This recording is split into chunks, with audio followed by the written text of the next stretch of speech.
It felt like my world had been upended in the span of a single heartbeat. I never wanted to question her, not Janet, but that damn bag, her bag, had changed everything. I'm a 32-year-old guy, married to Janet, 26, for 3 years. We have a 7-month-old daughter, little Emma. I've always believed in the sanctity of trust, and for the most part, I thought I was solid in our relationship. But lately, something inside me was gnawing, pulling at the seams. And then came the moment I found that thing in her bag. The thing that rattled the foundation of everything I knew about her. It was a typical afternoon. Janet was in the shower, her soft laughter floating through the house. The sound of water running, steam fogging up the bathroom mirror. I should have been focused on my daughter, but in the back of my mind, I was already running on autopilot. Emma needed a diaper change, and I had run out. Janet always kept a stash in her bag when she took Emma for walks, so I grabbed it from where it lay on the counter by the baby's changing table. As I pulled out a diaper, something else tumbled from her bag, hitting the floor with a soft thud. A pack of condoms. I froze, my breath caught in my chest. It wasn't like I went through her things. Hell, I hated the idea of snooping. But in that moment, I felt the coldness in the air around me. My heart pounded as I stared at the pack, its corners slightly torn. Only one condom remained inside. The other two? Gone. Used. Emma's cries pierced the quiet house, dragging me back into the present. I slipped the condom into my pocket and went through the motions of changing her. I could barely focus on her tiny hands clutching the edge of the changing table. My mind kept circling back to the pack in my pocket, replaying that moment over and over. Janet emerged from the bathroom a few minutes later, her skin glistening, the warmth of the shower still radiating off her. She smiled at me, but something about her smile didn't reach her eyes. My heart rate spiked, an ominous feeling building in the pit of my stomach. I handed Emma over to her crib, my hands shaking. I reached into my pocket, pulling out the condom, holding it in front of her. Her face went pale. "What's that?" she asked, her voice a little too calm. I couldn't breathe. "Don't play games. I found this in your bag." My voice was hoarse, a knot tightening in my throat. She blinked at me, like I had just slapped her, then the first words spilled out, "You're crazy." "That's not mine." I stared at her, disbelief curling in my chest. I had never seen Janet lie so effortlessly, like it was second nature to her. Her eyes darted, her posture too stiff. "I found it in your bag," I repeated, quieter this time, but the tension in the air felt like a weight. She laughed, almost too loudly, too quickly. "Oh, poor you. Look at that puppy dog face." Her words stung, and I could feel my stomach twist into tight knots. This wasn't funny. Nothing about this was funny. "We don't use protection," I said, my voice trembling with frustration. "You're breastfeeding. You haven't even had your cycle yet. Why would you have that in your bag?" Janet shrugged, dismissing my confusion with a nonchalant wave of her hand. "My cycle's back," she said, though her voice lacked conviction. "You never know. We might need protection after all. You don't want another baby right now, do you?" I felt something snap inside me. "Where are the other 2 condoms?" "The pack had 3. There's only 1 left." "What happened to the rest?" Her eyes briefly shifted, betraying her. She offered a small, weak laugh. "Funny story. Yesterday, I bought them. Went out with friends. Kyle was there. He was getting hit on, and, well, things got heated. They went to find a quiet corner, but no protection. So I gave them the other 2. I stared at her, my disbelief mixing with a rising anger. "You expect me to believe that?" "Yeah," she answered, as if this was all perfectly normal. "You can even call Kyle and ask if you want." I clenched my fists, the urge to slam something overpowering. Of course, Kyle would lie, too. That's how things worked when people were hiding something. I didn't call Kyle. I didn't need to. The reality was already sinking in, something was off, and I was trying to put together the jagged pieces of a puzzle that didn't fit.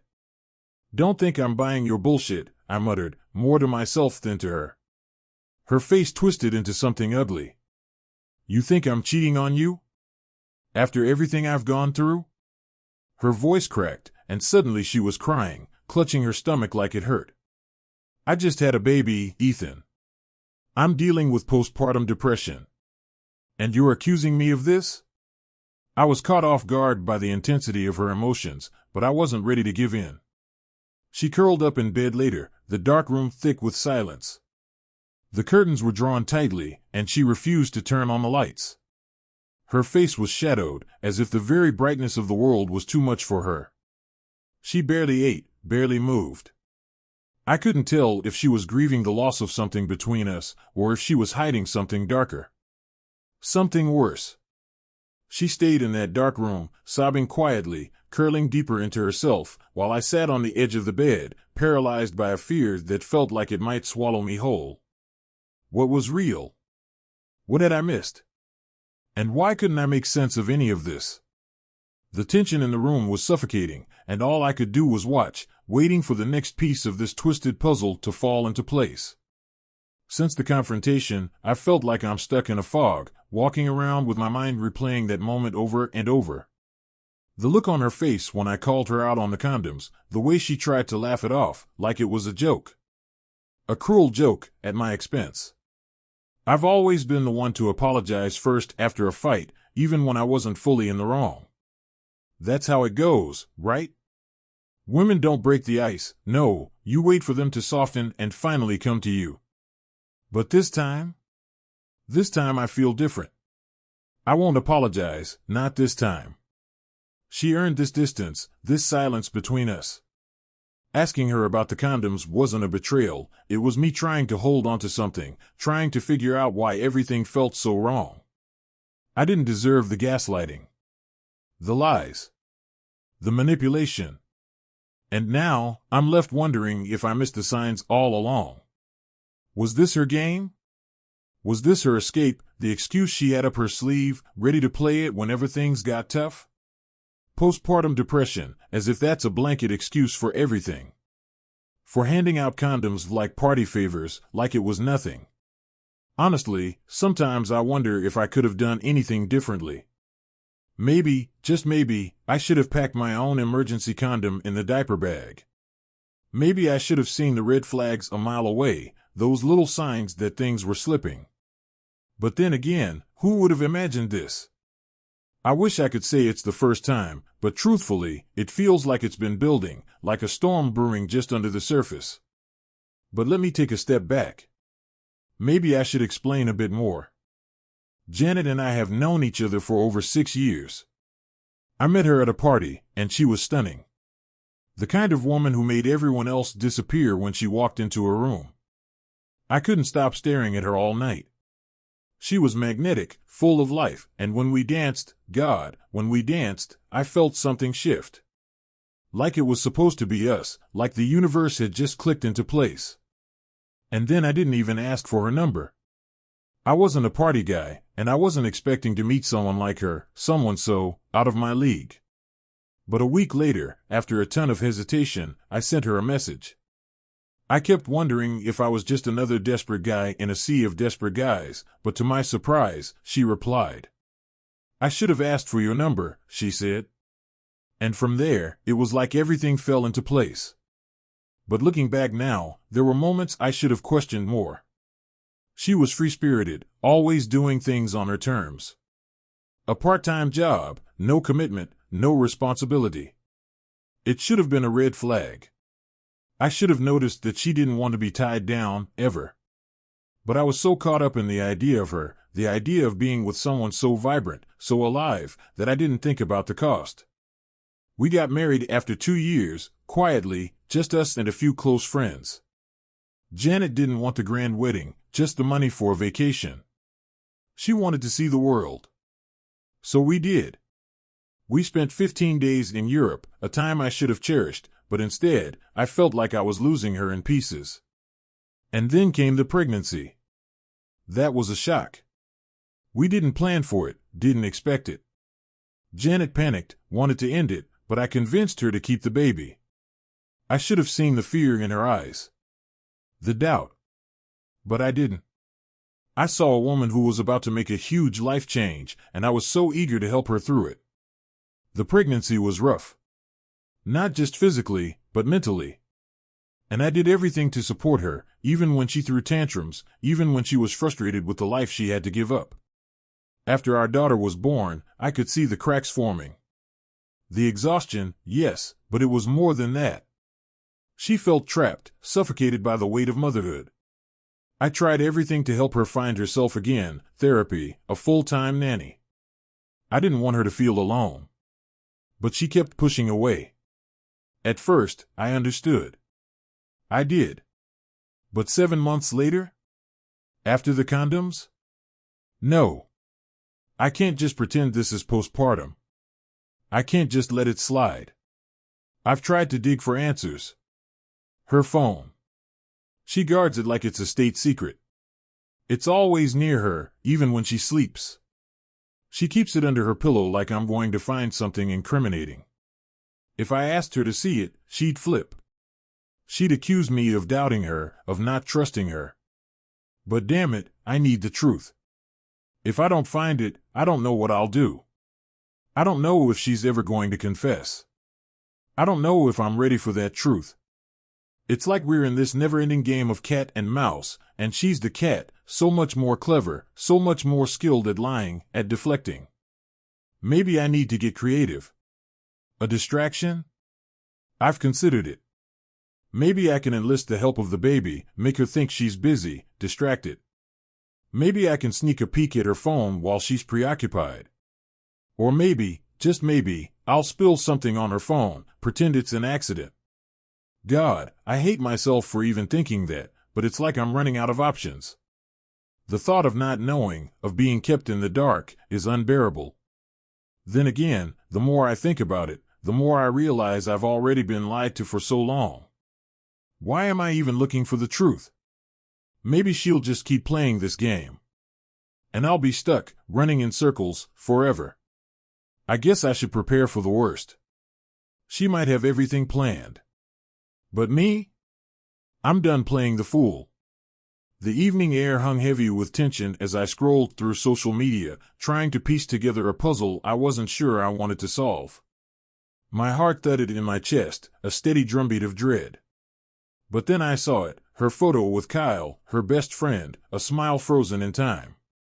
My fingers were already moving before I could stop myself, diving deeper into Kyle's profile. It didn't take long to find out she was married, with a toddler in tow. Then it hit me, the condom. Janet had casually mentioned Kyle at a bar, making out with a guy. She'd been so nonchalant about it, but something about that comment gnawed at me. Did her husband know about any of this? Did anyone know? I met Janet later, feeling a knot tighten in my stomach. I had to confront her, but I wasn't prepared for the flood of emotions I was about to unleash. I'm sorry, I said, trying to keep my voice steady. I should have believed you about Kyle. If you say he was the one, then it must have been him. Janet's smile was almost too bright, like a mask barely holding up. I asked her, my voice quieter now, does Kyle do this often? She didn't miss a beat, launching into a litany of funny incidents where Kyle supposedly made moves on men at bars. My mind reeled. Was this true? Or was she just covering for herself, trying to paint Kyle as the bad guy? The silence between us thickened, and then I dropped the bomb. That's funny, I said, my voice low, steady with purpose. But doesn't Kyle have a wife and a kid? Does her husband know about all of this? For a moment, Janet froze. It was as if I'd caught her in the middle of a lie so big it could swallow her whole. The air in the room turned cold, and then, with a flash of defensiveness, she snapped. No. No, that's not what I meant. It's just harmless flirting. Nothing serious. I leaned in, voice cutting through her weak defenses. Then why did you need a condom for harmless flirting? Her face drained of color, and she fumbled, oh, did I say Kyle? My bad. Stupid pregnancy brain. I meant Kay, my single friend, not Kyle. She's the one messing around. Kyle's the sober one. He doesn't do that stuff. I could barely contain the smirk that tugged at the corner of my mouth. I saw right through her. Nice try, I said, my tone laced with a mix of disbelief and amusement. You don't have to cover for him. What's really going on, Janet? Are you scared I'll tell Kyle's husband? The panic in her eyes was unmistakable. Please, she begged, her voice breaking. Don't do that. It'll ruin everything, his marriage, their family. She loves him, she really does. It was just a fling. Nothing more. I could almost hear the cracks in her voice as she tried to sell the lie. I could see right through her. She wasn't trying to protect Kyle, she was trying to protect herself. Everything she told me about Kyle's supposed affairs? It was all Janet's own mess. But she wouldn't come clean. I just can't live with the idea of Kyle cheating on his husband, I said, the weight of my words sinking in. So I'm going to tell him the truth. Janet's face contorted with rage. Oh, so now you're the moral police? What gives you the right to do this? Her voice was sharp, bitter. I wasn't listening anymore. I'm telling him. All of it. She screamed, her voice a raw, jagged edge. You're destroying everything. I trusted you. I could feel her trembling outside the door as I locked myself away. I didn't want to hear her. I didn't want her to think she could just apologize and make this go away. No, this was bigger than that. I wanted her to feel the consequences of her actions. My fingers trembled as I texted Kyle on Instagram, letting her know what Janet had just confessed to me. I shared the recordings, Janet's own words, her own secrets spilled like blood on the floor. Kyle left me on read, but I heard Janet's phone ringing moments later. She was panicking, trying to undo the damage. A sudden pounding at the door broke my focus. Open the door! Janet screamed, her voice shrill, desperate. Why are you doing this to me? I could almost hear Kyle's voice on the other end of the phone, begging me to listen to Janet. But I wasn't having it. I'm done listening, I said coldly. And the next thing I'm doing is calling her husband. We'll listen together. There was a pause, then, with a tone of defeat, Kyle confessed. Everything Janet said about me wasn't true. It was her. She's been cheating on her husband for over 4 months. The truth hit like a slap. I wasn't surprised, I had known, deep down. But hearing it from Kyle's lips made it real. Still, I wanted more. Why didn't you stop her? I asked, my voice tight with frustration. Kyle hesitated. We tried. But Janet kept saying she deserved this, that she'd given him a beautiful baby, so she deserved a little pleasure. I could feel the disgust rising in my throat. But then, a shift, the final blow. I asked Kyle to bring her husband over. I wanted him to know everything, to see Janet for what she truly was. Kyle hesitated, but agreed. Just, please don't show him the recordings, she pleaded. Janet's a good storyteller. He'll believe her.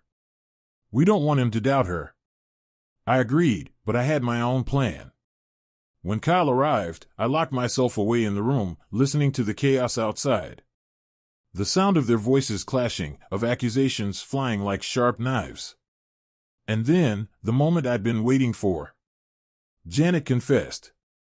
The truth spilled from her lips, raw and shameful. Her husband was blindsided, angry, hurt, betrayed. He yelled at her, horrified by how far she'd gone to protect her lies. And then, like the coward she was, Janet tried to cling to Kyle, crying, begging for mercy. But Kyle, in that moment, let go. Don't ever contact me again. I love my husband, my family. You're not worth losing them. I stood back, watching the wreckage of her life crumble before me. Janet turned to me, tears streaming down her face. Are you happy now? She demanded, her voice sharp with bitterness. What did you gain from humiliating me like this? I stared at her, my eyes cold. You don't get to play the victim anymore, Janet. No more pregnancy brain, no more postpartum excuses. You're going to face the consequences now. The silence that followed was thick, suffocating. But I wasn't done. I called my lawyer. The next step in this battle wasn't about punishing Janet, it was about protecting my daughter. The one thing that mattered. Days later, as I prepared for the inevitable court battle, Janet's final act was to demand alimony, as if she had any claim to it. I scoffed, reminding her that her behavior made her about as trustworthy as a joker in a deck of cards. But that was just the beginning. My lawyer worked tirelessly to build a case for full custody, and I was ready for the fight. Janet, on the other hand, was spiraling, her life becoming a series of unfortunate events, each one worse than the last. She had nothing left. The final confrontation came a month later when the divorce papers arrived. Janet was a mess, a shadow of the woman she used to be. "How could you do this to me?" she cried, but her words were hollow. Her pleas were empty. Please, for the baby. I pushed her away, a bitter smile crossing my lips. "You're free. Do whatever you want now. I'm done with you." She fought me for custody, but the truth was clear, she didn't care about our daughter. The life she had wanted had already slipped through her fingers. She didn't even bother to fight for custody in the end. Meanwhile, my daughter thrived. Safe. Loved.